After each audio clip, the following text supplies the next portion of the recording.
अब गीता ज्ञान दाता गीता अध्याय नंबर 15 के श्लोक नंबर 16 और 17 में ये स्पष्ट है कि तीन परमात्मा, एक क्षर पुरुष और अक्षर पुरुष और परम अक्षर पुरुष, उनको ऐसे भी बोला जाता है क्षर ब्रह्म, अक्षर ब्रह्म और परम अक्षर ब्रह्म। अब वो तीनों हैं, जड़ तो परम अक्षर ब्रह्म है, अक्षर पुरुष कहो, अक्षर परम अक्षर पुरुष कहो, और तना और डार, ये इसमें जानकारी दी है पवित्र गीता जी अध्याय नंबर 15 के श्लोक नंबर 16-17 आपको दिखाते हैं।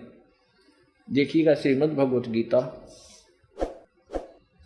इसके अनुवादक हैं जय दयाल गोविंद का, गीता प्रेस गोरखपुर से प्रकाशित है।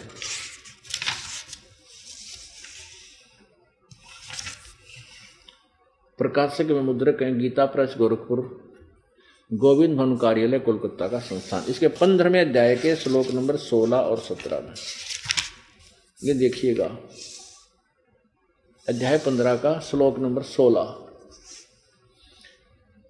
इसमें क्या लिखा है कि द्वौ इमौ पुरुषव लोके क्षर अक्षर एवं एव च सर सर्वाणी भूतानि कटुस्थ अक्षर उच्यते। द्वौ इमौ पुरुषव लोके, इसको कैसे अनुवाद किया जाता है? इमौ माने इस, लोके माने लोक में, द्वौ माने दो, पुरुषव माने भगवान हैं, दो प्रकार के, दो प्रभु हैं, दो ब्रह्म हैं। एक क्षर पुरुष यानी क्षर ब्रह्म और एक अक्षर पुरुष यानी अक्षर ब्रह्म। ये क्षर पुरुष कहो तो क्षर ब्रह्म कहो, क्षर अक्षर पुरुष कहो तो अक्षर ब्रह्म कहो, ये दो भगवान हैं। और इनके तथा इनके अंतर्गत जितने प्राणी हैं उनके सब की जीवात्मा तो अमर है, लेकिन स्थूल शरीर इनके नाशवाणी, क्षर है, नाशवान है। अब इनका अनुवाद देखिए इन्हीं के दो शब्दों में। इस संसार में नाशवान और अविनाशी भी दो प्रकार के पुरुष हैं। पुरुष माने यहाँ ब्रह्म समझ लो चाहे भगवान समझ लो, दो प्रकार के भगवान हैं, परमात्मा है, भगवान है। और संपूर्ण प्राणियों के भूत प्राणियों के शरीर तो नाशवान और जीवात्मा अविनाशी कहा जाता। 17 में मैं क्लियर कर दिया कि उत्तम पुरुष है तो अन्य, वो सर्वपुरुषोत्तम परम अक्षर ब्रह्म, क्षर पुरुष, अक्षर पुरुष और परम अक्षर ब्रह्म, ये तीसरा परम अक्षर ब्रह्म तो कोई और ही है। उत्तम पुरुष है तो अन्य परमात्मा इति उदाहरता है। ये लोकत्रयम् आविश्य विभर्ति अवय ईश्वर है। उत्तम पुरुष तो ऊपर वाले इन दोनों से, इस संसार में नाशवान और विनाशी, क्षर और अक्षर, क्षर पुरुष और अक्षर पुरुष, ये दो परमात्मा हैं। और यहाँ स्पष्ट कर दिया कि वो परमात्मा तो इन दोनों से भी अन्य ही है। उत्तम पुरुष तो अन्य ही है, ऊपर वर्णित दोनों से न्यारा है, जो तीनों लोकों में प्रवेश करके सबका धारण पोषण करता है, अविनाशी परमेश्वर परमात्मा कहा जाता है। भजन करो उस रब का जो दाता है कुल सब का, भजन करो उस रब का जो दाता है कुल सब का। उस रब का, तत्व ब्रह्म का, परम अक्षर ब्रह्म का की भक्ति करो, भजन करो उस रब का जो दाता है कुल सब का, जो कुल का मालिक है, सबका पालन पोषण करता है। तो उसी की तरफ संकेत, आपको उसी की तरफ ले जाया जाता है। अब उसके ज्ञान को उस पूर्ण ब्रह्म परमेश्वर के गुणों से परिचित करके आपकी रुचि उधर बढ़ाई जा रही है। अभी तक तो हम ब्रह्मा विष्णु महेश तक सीमित थे, इन्हीं की पूजा करते थे, और ब्रह्मा विष्णु महेश की पूजा शास्त्र विरुद्ध है, शास्त्र विधि विरुद्ध है, क्योंकि ये स्वयं कहते हैं, इनको खुद ज्ञान नहीं भगवान कौन है, वो क्या पूजा करनी चाहिए, और वो कहते हैं मैं देवी की पूजा करता हूं और हम इनकी पूजा कर रहे हैं। जबकि ब्रह्म से पूजा स्टार्ट होती है, ब्रह्म से साधना स्टार्ट होती है, और हमने पूजा करनी है पूर्ण ब्रह्म की, पूर्ण ब्रह्म की पूजा करनी है, और फिर हमारे शुभ संस्कार बनेंगे, शास्त्र अनुकूल संस्कार बन करके फिर ब्रह्मा विष्णु महेश जी के पास जाएंगे, वो हमें फल देंगे। अब जैसे हम कैसे साधना करते हैं और कैसी करनी चाहिए, कई भक्त आत्मा प्रथम बार सत्संग सुनते हैं और सुनते ही ये सोच लेते हैं कि ये रामपाल तो ब्रह्मा विष्णु महेश की आलोचना करता है, निंदा करता है, और ब्रह्मा विष्णु महेश की पूजा को मना करता है। नहीं, ये दास केवल इतनी प्रार्थना करता है कि जो साधना आप कर रहे हो वो शास्त्र विरुद्ध है, शास्त्र विधि त्याग के मनमाना आचरण है। गीता जी अध्याय नंबर 16 के श्लोक नंबर 23 में कहा कि शास्त्र विधि को त्याग कर जो मनमाना आचरण अर्थात मनमानी पूजाएं करते हैं उनको ना तो कोई सुख होता है, ना उनकी गति होती है, ना उनका कोई सिद्धि प्राप्त होती है। यूजलेस। अब कैसे शास्त्र अनुकूल साधना कौन सी है?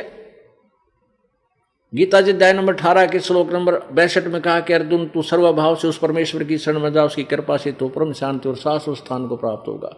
अब उस परमेश्वर की भक्ति कैसे करनी है, हम कर किसकी रहे हैं, शास्त्र अनुकूल साधना कौन सी है, देखिएगा। अब जैसे आप कोई भक्ति रूपी पौधा लाए, आप मान ले आम का पेड़ लाए पौधा छोटा सा, और उसको ला करके आपने मिट्टी या गमले में कैसे लगाया, जड़ को मिट्टी में दबा दिया गहरा, और फिर पूजा शुरू की, सिंचाई शुरू की जड़ की, और उस जड़ की सिंचाई करने से वो पौधा फिर पेड़ बन गया। फिर उसके टहनियाँ आई, शाखाएं, उन शाखाओं का फल लगे, उन फलों से हम वो फल हमें उन शाखाओं ने दिए। तो वृक्ष की जो शाखा होती हैं वो अनादरणीय नहीं, वो कोई अभिन्न, वो भिन्न अंग नहीं है, पेड़ का अभिन्न अंग है। उनको छोड़ना, तोड़ना, फेंकना कोई कह नहीं सकता जो समझदार व्यक्ति होगा। अब देखिएगा, ये शास्त्र अनुकूल पौधा, भक्ति रूपी पौधा ऐसे बीजना चाहिए, यानी शास्त्र साधना ऐसी है। देखिएगा, ये है एक, मान लिया हम पौधा लाए, शास्त्र अनुकूल साधना अर्थात सीधा बीजा हुआ भक्ति रूपी पौधा, ये तरीका है इसके बीजने का। ये परम अक्षर ब्रह्म, ये परमेश्वर है, कबीर देव है, कबीर जी हैं, सतपुरुष है, और ये जड़ है इस भक्ति रूपी पौधे की, पेड़ की, पौधे की। अब यहां इस पौधे की हमने जड़ की सिंचाई की, यानी इस मूल परमात्मा की हमने भक्ति प्रारंभ की।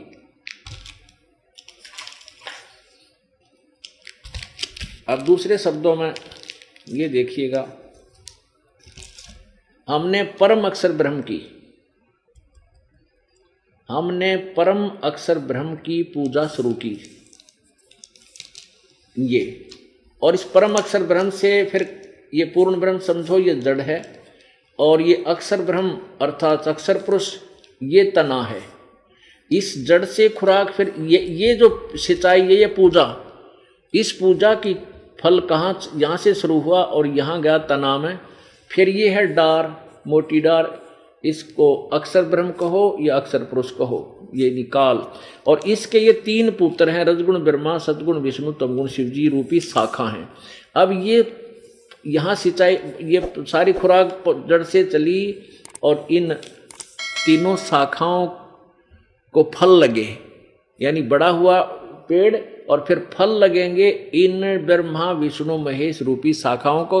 ये हमें फल देंगे उस समय जब हम इस पूर्ण ब्रह्म की पूजा करेंगे, इसकी सिंचाई करेंगे। शास्त्र कुल साधना है, इसकी भक्ति करने से हमारे शुभ संस्कार बनेंगे, और इस शुभ संस्कार फिर हमारे यहाँ आ जाएंगे ब्रह्मा विष्णु महेश के पास। ये बिना मांगे देंगे आपको, ये टहनी अपने आप लदपद हो जाएंगी। और आप क्या कर रहे हो, आप जी ऐसी पूजा कर रहे हो। आप जी ने क्या कर रखा है, इस भक्ति रूपी पौधे को उल्टा बीज रखा है।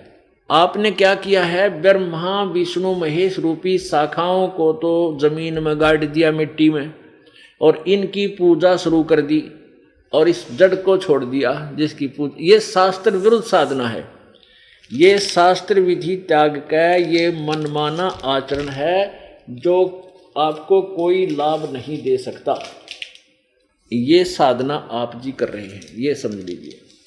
आपने रजगुण ब्रह्मा सतगुण विष्णु रूपी शाखाओं को तो इनकी तो पूजा शुरू कर दी और ये जड़ छोड़ दी। आपने करना कैसे चाहिए था, आप जी ने ऐसे करना चाहिए था, ऐसे करना चाहिए था। अब ये दास क्या कहता है कि ये जो पूजा आप करें ब्रह्मा विष्णु महेश की, शास्त्र विधि त्याग कर मनमानी पूजाएं हैं, ये भक्ति रूपी पौधे को आप व्यर्थ कर रहे हो। आप केवल सीधा कर लीजिए, ऐसे कर लो बस, नथिंग एल्स। फिर देखना है पूजा करो परमेश्वर की, और यहां से आपके शुभ संस्कार ब्रह्मा विष्णु महेश के पास जाएंगे, अर्थात ये ब्रह्मा विष्णु महेश रूपी टहनियां लदपद होंगी फलों से, और फिर आपको लाभ यही तरीका है परमात्मा से लाभ लेने का। तो इसमें इस दास ने कौन सी तो ब्रह्मा विष्णु महेश की निंदा कर दी और कौन सा इनको छोड़ने को बता दिया। केवल जो अनभिज्ञ हैं, ज्ञान सुनते नहीं, छोटी सी बात सुनकर चिंगरजा हैं 20 जगह जाकर बुराई कर देते हैं, वो आप तो दोषी हैं और जनता के हृदय को मलिन करने के भी पापी होंगे, ताकि वो बेचारे यहाँ नहीं आ पाएंगे इसी द्वेष में कि रामपाल तो निंदा करता है देवताओं की। नहीं, निंदा करता जीव कट जा महापुरुषों की।